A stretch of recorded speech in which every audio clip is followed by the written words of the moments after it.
Hi guys, Reynold here. The second anniversary is an extremely busy period. We're getting Final Fantasy VI, but also Trust runes, secondary VC system, and then a rerun of Starlet Elena and Company. There will be a lot of other stuff coming shortly as well, so very busy period. I think king amongst everything that's coming though is Locke being handed out for free. This guy has more evasion than Starlet Elena. He might not have as much damage, but he is just as annoying to fight, and with his presence, light is going to become an even stronger element than it currently is. So in today's video, I'm going to talk about what he'll bring, how I will be building him, how I recommend people build him, and just generally how to make the most out of him, because I honestly recommend that every player invest into him. He's costs nothing to pull, so just a couple blossoms and then the resources to get him to 120 is definitely worth for players, I think.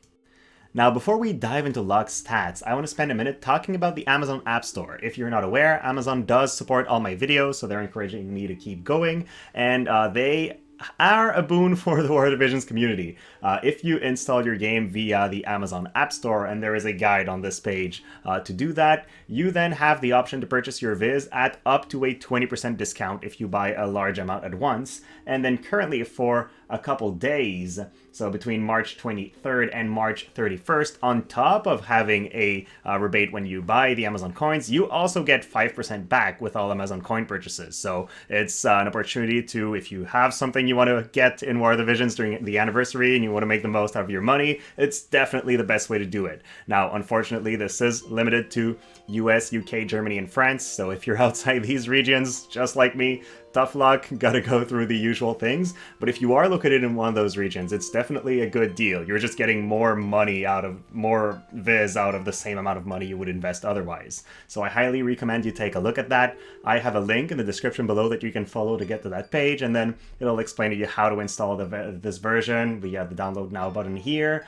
and then you can check your coins balance, discover the other Amazon coin pack right here. So just follow that, save a little bit, and get your account stronger for a cheaper amount, possibly. Now, back to our unit.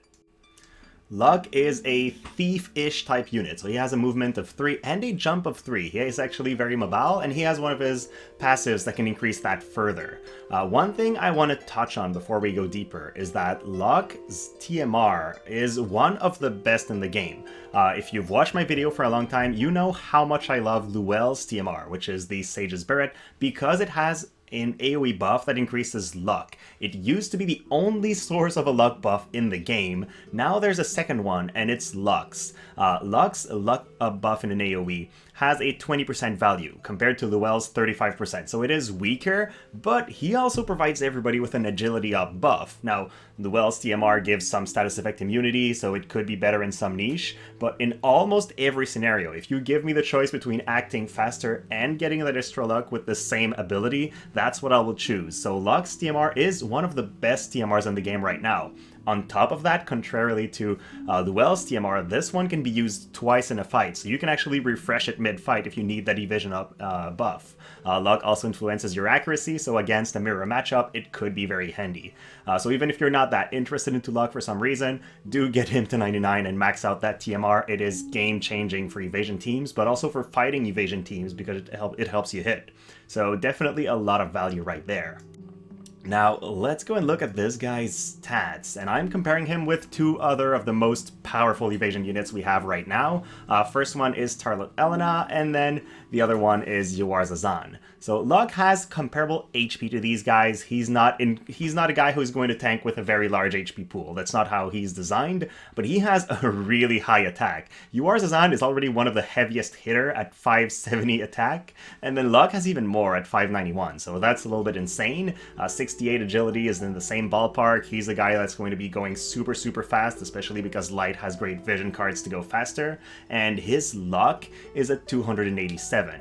If you struggle hitting Starlet Elena, you will struggle even more hitting Locke. He has a higher amount of base luck, and so he goes even better with luck up vision cards and luck up buffs in general. It increases him further, and just the 13 difference between him and Elena is roughly a 6% less chance you have to hit him from the get-go before going into equipment, espers, and etc. So it's going to be very, very hard to take him down. And then he hasn't really got any major weaknesses to damage types. He is slightly weak to Dark and Strike. These are not that common damage types. And then he's resistant to slash and missile. Yeah, a very, very small magic weakness, but I don't feel like that will matter too much. So he overall has great stats for a unit that is designed to dodge. Then let's look at his passives a little bit. I think in every fight when you're running this guy, your only good choice is to run both his Thief unique passives. One of them increases his movement and agility. You want good movement in War of the Visions. You also want to act faster than your enemy, so both of these are great. And then another passive gives you defense penetration and evasion. Evasion is key for him surviving, and defense penetration allows him to hit tanks decently. So this is the way to go, I think, in almost every fight. Really, I can't think of many scenarios where I would diverge from that. And then from counter abilities, you have the equivalent of a reflex, so you equip reflex and you don't think back about it. No counter ability is better than that in any scenario. Now, let's look at his main kit. His first ability is going to have a barrier breaker and then deal some damage and decrease attack. The attack decrease is not that big a deal, but the barrier breaker could be very handy. Now, light units typically chain a lot, and so if it's a number of hit barrier, they can get rid of it pretty easily, and they don't really need luck for that. But eventually, we might get some units that have a barrier that lasts a certain amount of turns and are much more difficult to go through, and at that point, he'll be very good because he can get rid of that no matter the duration or the setup. So it is quite a future-proof ability in my opinion. He's got a buff that will increase his attack and evasion. You want him to survive? That's great to have. Then his most defining ability is the AP Hunt Plus. This is kind of insane because it's a cross-shaped attack that for everybody hit will decrease their AP, and then he gains AP back for using it. So even if he doesn't have that much AP, it's not difficult to spam that ability and just keep going. It's got forecasts. You're going to be fine if you just keep using that. So it's very interesting, very defining. I can see that be very good if you're fighting enemy physical attackers that don't use bells. So they meet you with, say, 40 AP, use 20 something by using an ability on you, you just steal the rest and they're done for. They can't follow up. It's not going to be great against any enemies. It will not matter as much against mages, for example, but there will be scenarios once in a while where you just shut down someone with it, and that will be very satisfying and very annoying. So I like that one a lot. Then he's got the dagger ability that dispels all buffs and haste and is a 200 mod. That is pretty good, but the thing I like the most about that ability is that it's his only height 2 ability in his kit, but he has a ranged option that hits enemies further away or further down, and that's definitely handy. I don't like using attackers that don't have a height 2 option because it feels very hard sometimes. You feel like they're in range, but they actually can't get a hit off. He doesn't care about that. Then he's got an AoE buff that increases single target resistance, and a chance for his allies to ignore counter abilities. That could be handy if you're fighting enemies with reflex and you want some way to deal with that, but I think in most fights, his solo buffs are more important than the AoE options he has, and you'll probably have that turned off. Finally, Phoenix Help, great ability, gives him a little bit of an AP refresh. He doesn't need a lot of AP because he steals some when he hits people with his AP Hunt. And then it also gives him re-raise, so just like Starlet Elena, you have to kill him twice in a fight, and that is definitely very annoying. Now, his Limit Break is also really good if you're pairing him with someone like Starlet Elena because it decreases slash resistance and then reduces counter chance to 0 and then deals a 200 mod. It's filled with a lot of stuff.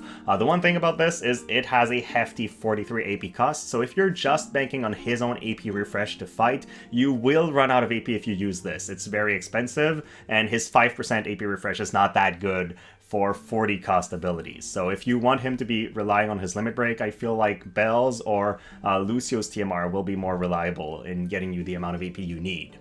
The Treasure Hunter's sub-job could be interesting in some PvE scenarios. He has his own version of Steal Time that also has a chance to inflict slow, so that could be really good for some raids or some box events. But overall, I don't think you'll be running this too often in PvP over the other options. So these other options are Pugilist or Nightblade. Personally, I would prefer running Nightblade. I feel like since slash attacks are so common in War of the Visions and we're getting more VCs we can stack and more ways to stack slash resistance, you will want a secondary damage type you can leverage, and lots of units are weak to strike, so that's what I would equip in almost every fight. It gives you a different option where you just have another damage type you can leverage. Nightblade also has some really nice things. Double resistance is great if you're fighting enemies that use pierce or missile attacks, and then also AP Drain is another move that can hit enemies in their AP. And if you are built with Maneater, AP Drain can drain people for 70, 80 AP in one shot, and at that point, even against a mage, it can be relevant. The thing is, he already hits AP in his main job, and again, I think the strike attacks from Pugilist will be the go-to for most matchups.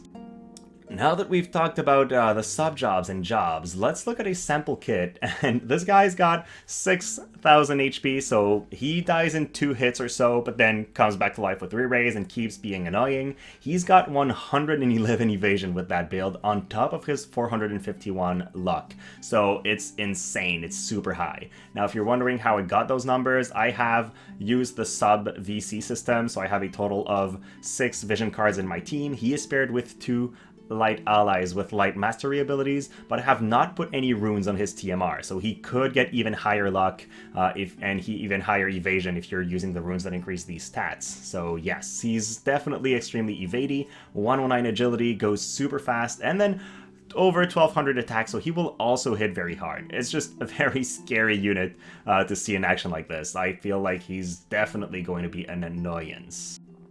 And then if you're wondering how you should build him, I think there's 3 things you need to focus on. If you're able to equip a vision card that increases luck in both the primary and secondary slot, that would be Starlet Elena's vision card in the primary slot, and then Secrets of the Heart on someone in the secondary slot, great.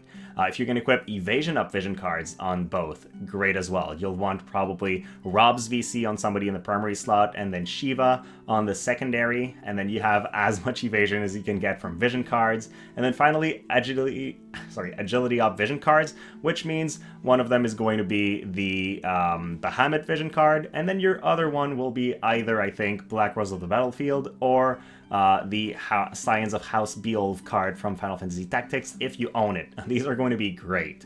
And then for Espers, you're looking at a Nesper that will give you some evasion up. We will soon be getting Chaos Odin. He is best in slot. He gives you evasion and Maneater and physical slash attacks. He's very fast. He's just basically a version of the Odin Esper that's already top tier with evasion up on top. So perfect for a guy like Locke. If you don't want to pull for that though, you can be very fine with the other evasion espers. That's going to be Chimera, Tetrasulfid, Glacial, the MR Ice Bird has luck up in its node, so it's also a very good option for luck.